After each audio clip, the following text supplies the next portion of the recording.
Déthié Fall Mame Diarra Fam Ahmed Aïdara ak kii di Guy Marius Sagna am naa ci yaakaar on attend procès bi démarré na ci biir donc la salle est pleine moo tax ñun bi ñuy paree émission ak bi ñuy ñëw fekk nañ salle bi fees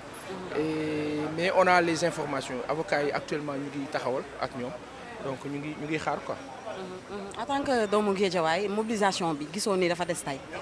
waa Guédiawaye waroon nañoo mën a génn soutenir ki nga xamante ne mooy Ahmed Aïdara. waaw waa Guédiawaye je sais pas man xawma configuration dëkk bi nan la tëddee mais je sais que ñi kaa nakar lu bëri na maintenant je pense li dal Guédiawaye aussi xaw na dal waa Sénégal tuuti mooy que ñun dernière minute la ñuy def dañuy bàyyi ba affaire bi lakk ñu door a jóg. Y a aussi un fait que boo xam ne mën nañ ko noter su ma xoolee yéen seen appareil yi gisuma fi les chaînes traditionnelles mooy 2STV Walfadjri peut-être mais gisuma ko fi TFM les grandes chaînes de télé yi ñu xamoon nga xam ne que diggante 2008 ba 2012 ils étaient sur le terrain mais bi yoon je les vois pas sur le terrain loolu xaw na ma jaaxal tuuti je vois plus les sites internet les chaînes YouTube que chaînes traditionnelles donc loolu ça veut dire beaucoup de choses aussi ça veut dire que information bi fi mu war a egg wala ni mu fa war a eggee daanaka eggu fa nous sommes 17 millions peut-être 16 millions léegi sur les 16 millions bu ma jëlee 10 millions d'abonnés am na yeneen 6 yoo xam ne xamuñu lu xew ñu ngi ci àll bi ñu ngi ci région yi ñu ngi ci biir Ndakaaru internet du ñëpp a ko am du ñëpp ay suivre les directs à temps plein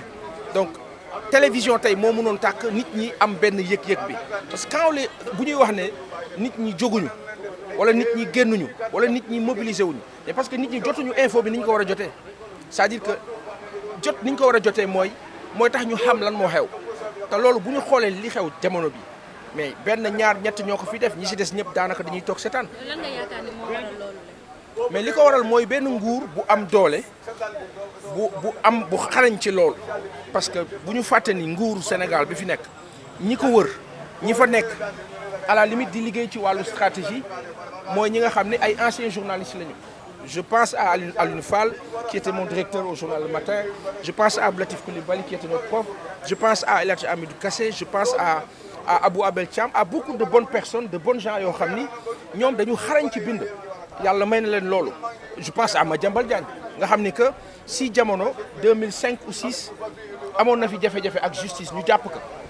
mais Sidi Lamine Niass yàlla na ko yàlla yërëm ak kilifa yi newoon ci presse bi ñëpp a jóg ñu def à la une blackout ñëpp xam ne tey am na lu xew parce que dañu téye benn journaliste bu mag je pense que quelqu'un comme Ahmed Aïdara bu ñu ko téewee en tant que maire de ville bu deful dara mais juste parce que dañ ne bon marché am na warul dox après téye ko en tant que journaliste les deux combinés si la presse ça lui fait rien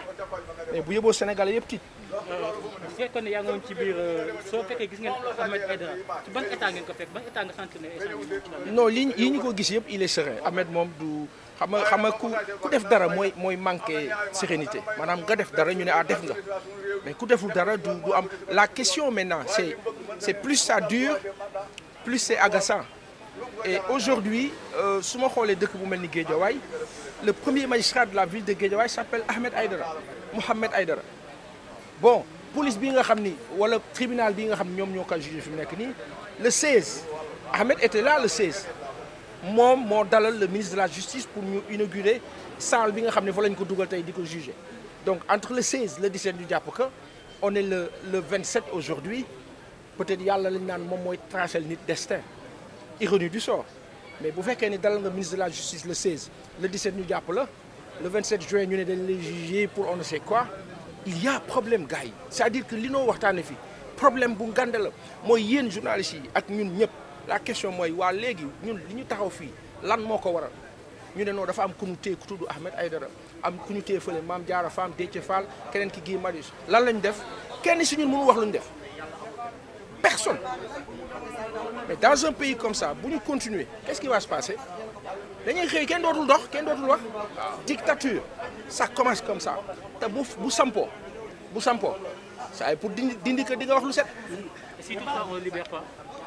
si toutefois on ne libère pas j'ai pas d'avis là-dessus de toute façon ñun ñëpp on va peut-être constater am naa yaakaar ne ils vont le libérer parce que amul sens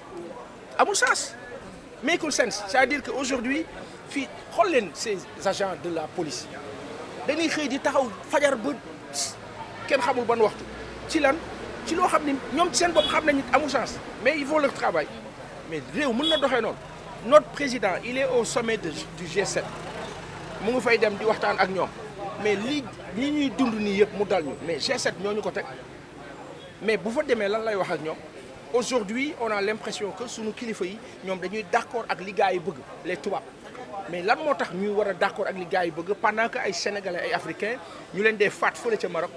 mais tranquillement ça choque personne ça dérange personne y a problème gars yi on a un problème ci dëkk boo xam ne on a toutes les possibilités c'est-à-dire que ñun ñoo ëpp xaalis France la France bi nga xam ne fa la sénégalais yi bëri di bëgg a dem ñun ñoo leen ëpp alal est-ce que mën nañu continuer di tumuranke comme ça ba pare ne kenn du ko wax après ñu ne léegi Ahmed Aïdara on l'embrigade ñu téye ko moom mi maire bi nga xam ne mooy le premier magistrat de la ville ñu téye ko injustement mais moment bi ñu ko téewee ñu ne gouverneur nee na bu kenn meeting bu kenn nangam benn bokk yaakaar di meeting biir Guédiawaye ba pare ngeen ne yu xamante amuñu pour wax ko loolu fan la am.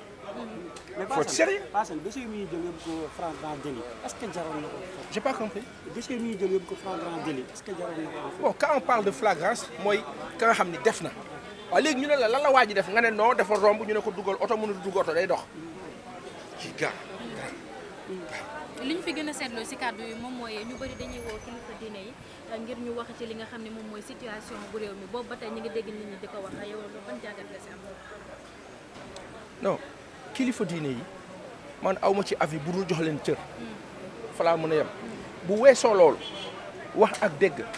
gis nañu dans la presse on a donné l'info que dafa mel ni Tivaouane day doppe le président Macky Sall moi je suis pas de cet avis li ma dégg man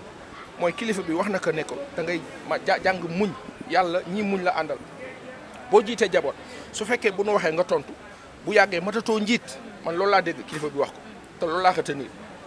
après le reste xalif bi su nekk moo Macky yàgg nañu effectivement yàgg nañu laata muy doon président